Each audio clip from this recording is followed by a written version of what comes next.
तुम्ही तुमच्यात मर्दानगी नाही, तुमच्यात हिम्मत नाही।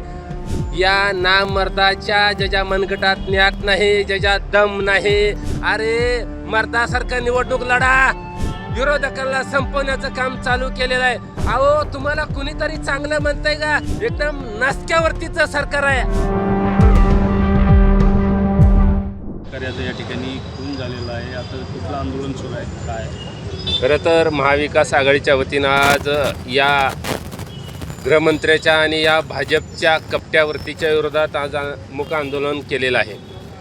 मला आपल्या माध्यमातून या नामर्दाच्या ज्याच्या मनगटात न्यात नाही, ज्याच्यात दम नाही, प्रत्येक वेळेस प्रत्येक निवडणुकीमध्ये शिपूट घालून पळायचं काम करतंय अशा भाजपला ठणकावून सांगायचं आहे, अरे तुमच्यात दम नाही, तुम्ही तुमच्यात मर्दानगी नाही, तुमच्यात हिम्मत नाही। तुम्ही जर निवडणूक प्रत्येक वेळेस जर उमेदवार चोरून नेऊन, एबी फॉर्म चोरून नेऊन, निवडणूक अधिकाऱ्यावर दमदाटी करून, तुम्ही उमेदवारावर दम देऊन, तुम्ही लोकांच्या लेकराचं भर चौकात बळी घेऊन, गोळ्या घालून, तलवारीनं त्यांच्या पोटात तलवारी खुपसून जर जीव घेऊन जर तुम्हाला निवडणूक करायची असेल तर तुमच्यापेक्षा इंग्रज 100 पट बरे होते। तुम्हाला लयच जर तुम्हाला सत्य भोगायचं, लयच जर तुम्हाला नादानं एक काम करा, निवडणूक घाला चुलीत आणि तुम्हीच 50-100 वर्ष राज करा, तुमचा एकदा बोका थंड होऊ द्या, त्याशिवाय तुमचं मन भरणार नाही।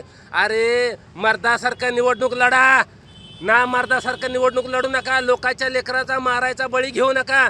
खरं तर या महाराष्ट्रातले पोलीस खरंच एक नंबर आहे, ते नादच करायचं नाही त्यांचा, पण त्यांची देखील जबाबदारी, त्यांचं देखील कार्य खरंच यांनी पोलिसांचा हात बांधले। तर भाजपचा गृहमंत्री मुख्यमंत्र्यांनी पोलिसांचा हात बांधलेला आहे, तर पोलिसांना काही करताही नाही आणि याचा फायदा घेऊन यांनी डायरेक्ट विरोधकांना संपवण्याचं काम चालू केलेलं आहे। मला या माध्यमातून एकच सांगायचं, या पोलीस प्रशासनाचे हात मोकळे करा, एकदा सगळ्या महाराष्ट्रातल्या गुन्हेगारांचा सुपडा साफ केल्याशिवाय राहणार नाही। पण या भाजपवाल्यांना ती करायचं नाही, भाजपवाल्यांना गुंडागर्दी वाढवायची आहे, भाजपवाल्यांना ही निवडणूक पारदर्शक करायची नाही, ही निवडणूक घोळ करायची आहे, ह्या निवडणुकीमध्ये त्यांना शेण खाण्याचं काम करायचं आहे, म्हणून त्या पद्धतीनं अशा पद्धतीने ही वागतील।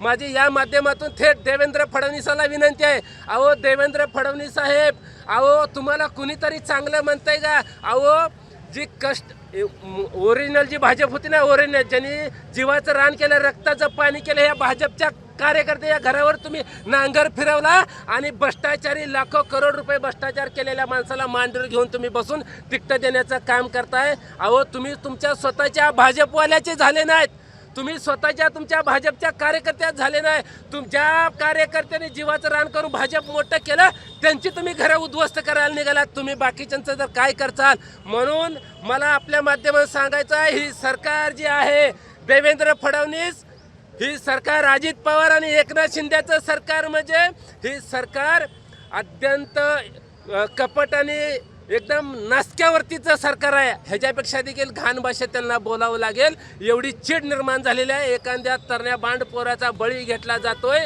अन्याय अत्याचार केला जातोय। ही सरकार खरंच इंग्रजापेक्षा वाईट म्हणजे वाईट आहे, या सरकारच्या मनगटात न्यात नाही। यांनी आता सरळ 100 वर्ष निवडणूकच लावून ह्यांचा बोका थंड होस तर यांनी सत्ता भोगत बसावं। आता मूक आंदोलन आहे, आम्ही याच्या विरोधात आता ठराव करतोय, पोलीस प्रशासनाला देतोय, याच्यामध्ये जेवढे आरोपी आहेत त्या सर्व आरोपींना अटक करण्यात येईल। लोकनायक न्यूज